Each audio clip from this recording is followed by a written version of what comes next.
하지만 학생들은 묻습니다. 선생님, 에세이를 GPT로 쓰면 안 되나요? AI가 다 해주는데 우리가 배워야 할 이유가 뭔가요? 그래서 다음 도전인 조지아 산악 마라톤에서는 다른 삶을 시도하기로 마음먹었습니다.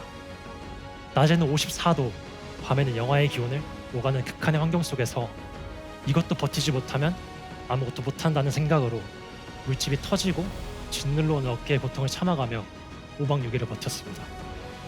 그 배움은 지금 금산간대학교로 이어져 있습니다.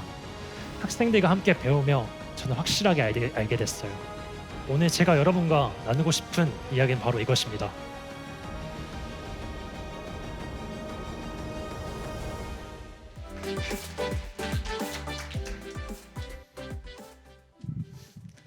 저는 금산간대학교에서 중학생들 가르치고 있습니다.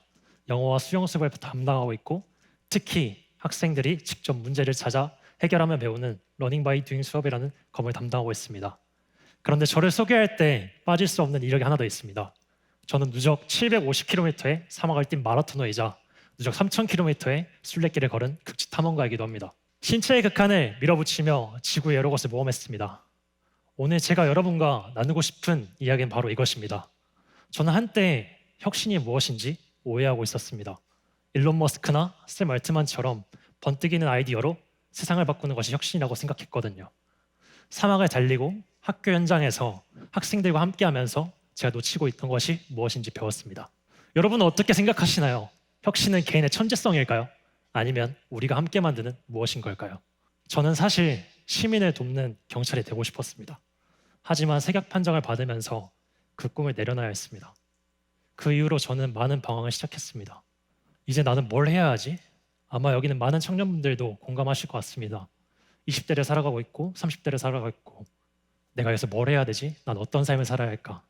저도 이 질문이 제 인생을 짓눌렀습니다. 꿈이 꺾인 것보다 더 힘들었던 건 나는 아무것도 아니라는 감정이었습니다. 스스로가 너무 작아 보였어요.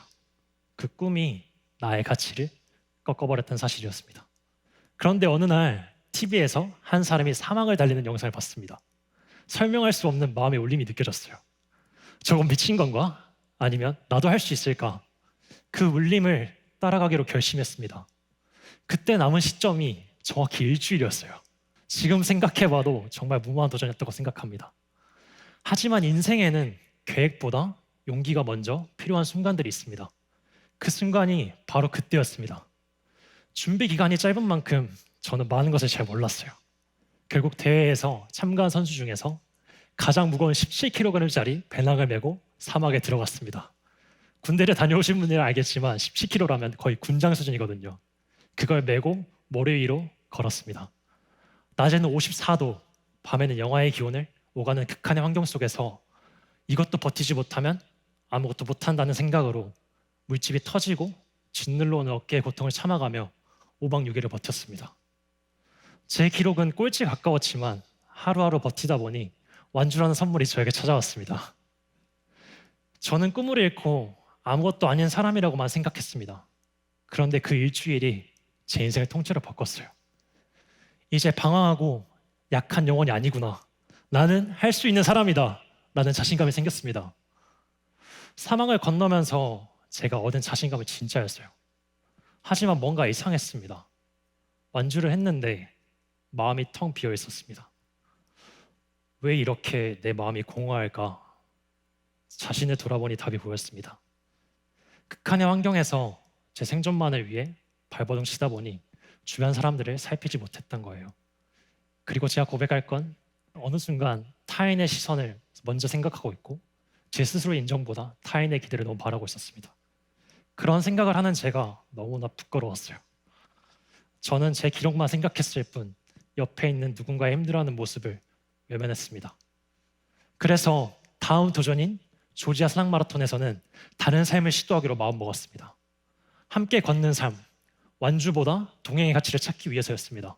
대회 첫째 날 41명의 참가자 중 25명이 길을 잃었습니다. 저는 80세 한인 참가자분과 함께 겪고 있었거든요. 그분은 길을 잃다 보니 거기서 오는 멘탈리티와 압박감, 그리고 언제 나올지 모르는 체크포인트, 갑작스레 호흡과 몸 상태가 좋지 않음을 딱 감지했습니다. 저는 그때 느꼈어요. 내가 이분을 도와줘야겠다.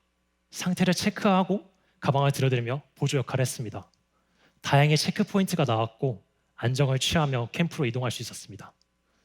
대회를 중간에 두어야 하셨지만 그분은 저에게 고마움을 표시하며 이런 말을 건네셨습니다.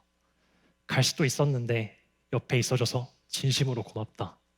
장래가 촉망되는 젊은이가 되길 바란다. 한국에 돌아가서도 타인을 도우며 살기를 바란다고 저에게 전해주셨습니다. 누군가 위태로울 때 옆에 있어주며 함께 걸어가는 일. 진짜 강함은 완주가 아니라 동행이다 라는 그때 저는 깨달았습니다. 놀랍게도 그 대회에서 제가 받은 상은 기록상이 아니었습니다. 바로 스포츠맨십 어워드였어요. 기록이 아니라 사람을 받기 때문이었습니다. 옆에 사람과 함께하자 비로소 삶이 풍성해진다는 것을 배웠고 저는 그때 처음으로 공허함을 느끼지 않았습니다. 극한의 경험 속에서 함께의 가치를 발견하다 보니 자연스럽게 제 소명이 보이기 시작했습니다.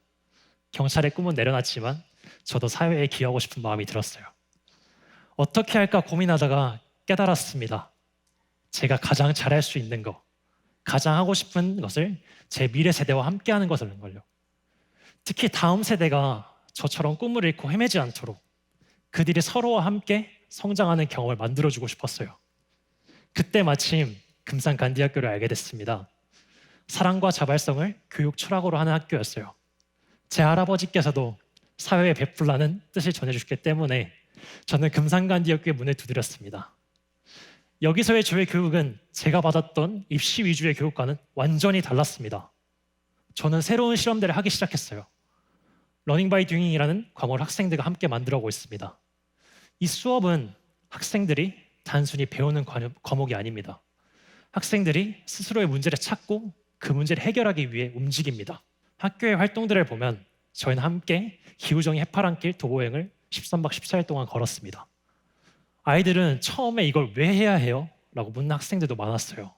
하지만 강릉의 가뭄을 직접 마주하고 석탄화력 발전소의 거대한 굴뚝을 보면서 이게 우리의 문제구나 라는 아이들은 깨달음을 얻었습니다. 또 한 번은 아트큰 프로젝트로 아이들이 발달장애인분들과 함께 프로젝트를 진행했습니다. 학생들은 처음에 어색해했었어요. 하지만 아이들이 학급회를 통해 1년 동안 기획을 하고 만나면서 운동회, 장기자랑, 직접 만들어 먹는 베이커리 등 함께하는 문화를 만들어가면서 다름이 아니라 함께의 가치를 배웠습니다. 저는 요즘 아이들과 함께하는 매일이 새롭습니다. 잘파세대 학생들이 자신들의 시각으로 문제를 진단하고 해결책을 찾는 모습들을 보면서 저도 뿌듯함을 느끼고 함께 배우고 있습니다. 그런데 기술과 트렌드의 변화는 우리 학교도 외회로 두지 않았습니다. 금산간디학교는 기말고사 대신 학생들의 자신만의 주제를 가지고 몰입하며 결과를 발표하는 방식을 택하고 있습니다. 학생들이 스스로 생각하고 써내도록 종이와 펜을 줍니다. 하지만 학생들은 묻습니다. 선생님, 에세이를 GPT로 쓰면 안 되나요? AI가 다 해주는데 우리가 배워야 할 이유가 뭔가요? 이건 저희 학교도 피할 수 없는 과제였습니다. 그래서 교사들과 학생들이 터놓고 AI에 대해 이야기를 나눴습니다. 저희는 학생자치를 하면서 회의를 거치면서 식소래라는 저희 회의가 있거든요. 식구들의 솔직한 회의라고 합니다. 네, 아이들은 이런 말을 전했습니다. 자기 얼굴 사진을 GPT에 보여주고 얼굴을 평가해달라는 엉뚱한 학생도 있었고 AI가 제 고민을 들어주며 위로해 줄 때도 있어요 라고 말하는 친구도 있었습니다.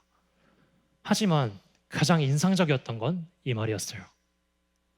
GPT를 쓰는 게 편하긴 한데 그 편리함에 제가 생각하는 법을 잃어버릴까 봐 두려워요. 결국 아이들도 우리와 다르지 않았습니다. 기술의 편리함과 자신의 주체성 사이에서 고민하고 있었거든요. AI 시대라는 거대한 사막 속에서 방황하는 건 학생들도 같았습니다. 사랑과 자발성, 자기주도 학습을 교육 철학으로 하는 금산간디학교지만 AI 사용을 언제까지나 반대할 수는 없었습니다. 저희는 새로운 접근을 시도했어요. 러닝 바이 듀잉 수업에서 학생들이 팀으로 문제를 해결해야 할 때 AI를 활용하도록 한 것입니다. 실제로 있었던 일이었어요. 최근 우리 학교에 자주 나오는 문제 이슈는 카페테리아의 설거지 문제를 어떻게 해결해야 할까였습니다. 공용 카페테리아의 컵들이 씻지 않고 그대로 싱크대에 방치되고 있었어요. 수업에서 학생들이 이 문제를 해결하고자 토론을 시작했습니다. 어떤 아이는 순번을 정해야 한다. 어떤 아이는 카페를 금지해야 한다. 수많은 경론 끝에 학생들은 AI에게 물었습니다. 어떤 주장이 가장 설득력이 있는지를요. AI는 두 주장 모두 문제가 있었다고 피드백을 했습니다. 순번제는 공평하지만 책임감이 낮고 카페를 금지하는 건 너무나 극단적이더라고요. 그때 학생들은 한 발 물러서서 생각했습니다. 그럼 우리가 해야 할 일은 누구의 잘못을 따지는 게 아니라 사람들이 왜 설거지를 안 하는지 이해하는 거 아닐까? 왜 우리가 설거지를 안 하는지 진짜 이유를 파고들었습니다. 그 모든 이유가 사실은 함께 사용하는 곳이라는 인식의 부재였기 때문이었습니다. 그래서 만든 포스터는 컵을 씻지 않는 너가 문제라는 지적이나 설거지해라 라는 강요가 아니라 함께 살아가는 공간이니까 함께 돌봐주자는 따뜻한 메시지였습니다. 이 과정에서 학생들이 과연 AI에 의존했을까요? 학생들은 AI를 생각의 타당성을 측정하는 도구로 삼았습니다. 답을 얻기 위해서가 아니라 문제를 더 입체적으로 보기 위해 활용했고 결국 사람을 움직이는 메시지를 스스로 만들어냈습니다. 기술은 답이 아니라 생각의 깊이를 더하고 함께하는 방법을 촉진하는 매개체 역할이었습니다. 이것이 AI 기술 혁신 시대를 살아가며 AI와 인간이 서로 공존하는 법이지 않을까요? 저는 혁신이 무엇인지 착각하고 있었습니다. 제가 생각하는 혁신은 천재 한 명의 번뜩이는 아이디어였어요. 오픈 AI의 샘 알트만, 테슬라의 일론 머스크처럼 세상을 바꾸는 개인의 아이디어 말입니다. 하지만 극한의 환경에서 타인과 함께하는 가치를 발견하고 학교에서 학생들과 기술이 함께할 때 이끌어낼 수 있는 혁신의 힘을 경험하며 알게 됐습니다. 혁신은 한 사람의 아이디어에서 나오지 않습니다. 혁신은 서로를 믿고 함께 성장할 때 완성됩니다. 마치 제가 나미부 사막 마라톤에서 완주만 바라보고 달릴 땐 꼴찌였지만 조지아 산악 마라톤 때에서는 옆에 있는 사람을 살피기 시작하자 스포츠맨십 어워드를 받을 수 있었던 것처럼요. 기록이 아닌 동행에서 의미를 찾았을 때 모두에게 성장의 기회가 주어졌던 거죠. 사막에서는 제 생존만 생각했습니다. 제 한계를 넘고 버티고 끝까지 가는 것이 목표였지만 그 사막을 떠나고 나니 진정한 삶의 가치를 발견했어요. 제 도전은 더 이상 저만의 완주가 아니라 누군가와 함께하는 여정이 되었습니다. 그 배움은 지금 금산간대학교로 이어져 있습니다. 학생들과 함께 배우며 저는 확실하게 알게 됐어요. 도전은 혼자 할 수 있지만 성장은 반드시 함께해야 한다는 것. 우리는 지금 전대미문의 시대를 살고 있습니다. 기후위기, 급변하는 정세, 누구도 경험하지 못한 AI 기술의 공세. 앞으로의 배움의 방식도 일의 방식도 관계의 형식도 모두 바뀔 것입니다. 저는 이제 확신합니다.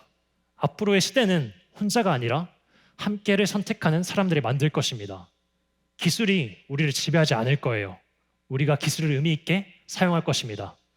그리고 그 과정에서 우리가 놓치면 안 될 가장 중요한 것은 바로 옆에 있는 사람의 존재입니다. 저 사람은 할 수 있을까?